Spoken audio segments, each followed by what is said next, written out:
a gente decidiu arriscar. Se não fosse naquele momento, não seria nunca mais. Ah, mas eles escolheram a Austrália só para luxar. É mesmo? Você sabe realmente o porquê que a gente veio para a Austrália? Fica nesse vídeo que você vai saber sobre tudo.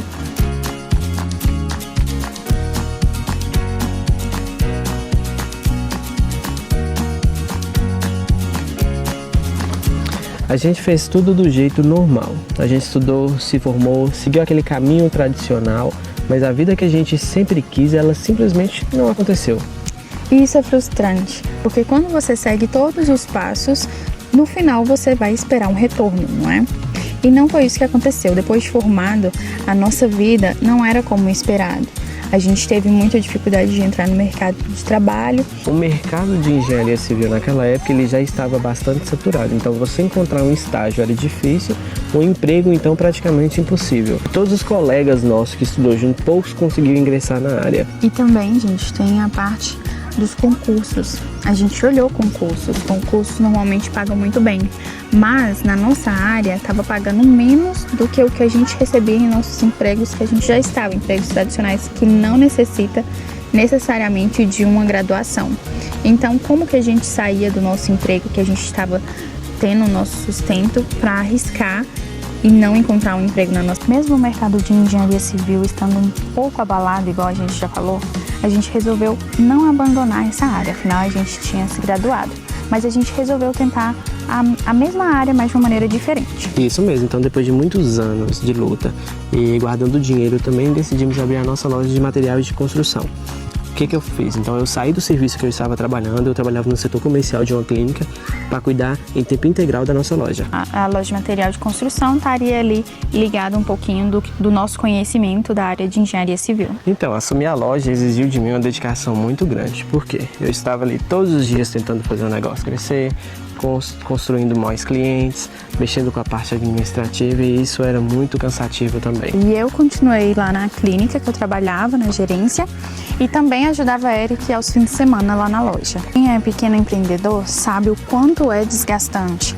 E pra gente estava ficando desgastante porque demora um pouco até você conseguir conquistar os seus clientes. O cansaço ele não era só físico, ele também era mental e emocional. A sensação que a gente tinha era que, por mais que a gente corria, a gente não conseguia sair do lugar.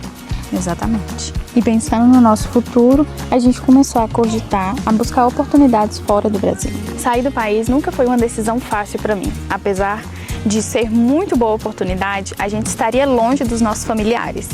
Isso mesmo, depois que a gente analisou realmente o Brasil e o cenário que a gente estava vivendo naquele momento, a gente decidiu arriscar. Se não fosse naquele momento, não seria nunca mais. E o nosso plano inicial, ele era o Canadá. Então a gente já tinha toda a documentação pronta, faculdade paga, a gente já tinha uma pessoa que já ia olhar a residência pra gente, mas simplesmente... não deu certo, né? A gente aplicou a primeira vez, teve o nosso visto negado, falamos, vamos tentar novamente, que a gente já tinha todos os documentos, mas tivemos o nosso visto negado pela segunda vez. E aí fica a frustração, né? Mais uma frustração. Fazendo todos os passos, seguindo tudo certinho, a gente recebeu mais um não. Foi então que a nossa agente de imigração, ela nos apresentou a Austrália. Mas para quem estava preparado para ir para o Canadá, que é bem próximo do Brasil, pensar na Austrália mudaria todos os nossos planos. A gente teve que começar a pesquisar do zero sobre qual cidade que a gente iria, vistos, processo de imigração, escolas, custo de vida e tudo isso num curto prazo de tempo. O que deixou a gente muito cansado também na época, mas a gente conseguiu recalcular a nossa rota.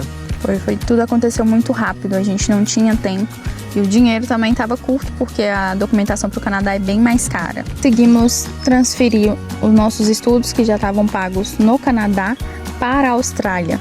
Aí o que eram 2 anos de estudos no Canadá virou 4 meses de inglês para mim e 3 meses de inglês para Eric. E isso, depois desse tempo, a gente teria que nos virar e decidir o que a gente ia, qual caminho que a gente ia seguir. E então, fica aí. A gente não decidiu mudar de país, não foi por luxo, por nada. A gente queria crescer. E realmente a gente tinha que buscar um lugar que ia nos dar essa oportunidade de crescer. E aqui a gente viu um grande potencial. Antes da gente mudar de país, a gente primeiro precisou mudar a nossa mentalidade. E essa, sem dúvida, foi uma das coisas mais importantes da nossa vida. E essa foi a primeira parte da nossa jornada. Isso mesmo. Então, se você acha que você nasceu para algo maior, acompanhe a gente, que a gente sempre vai postar conteúdo sobre mentalidade, sobre a Austrália, sobre o mercado digital também, que é uma área que a gente vai explorar com vocês, que a gente também está trabalhando, né, Vida? Exatamente. E não se esqueça de seguir, de dar o seu like, de comentar aqui e mandar para aquele amigo que também tem um interesse naquilo que a gente está falando aqui sobre crescimento, sobre buscar por novas oportunidades. É isso mesmo. Ó, tchau para vocês. Um beijo.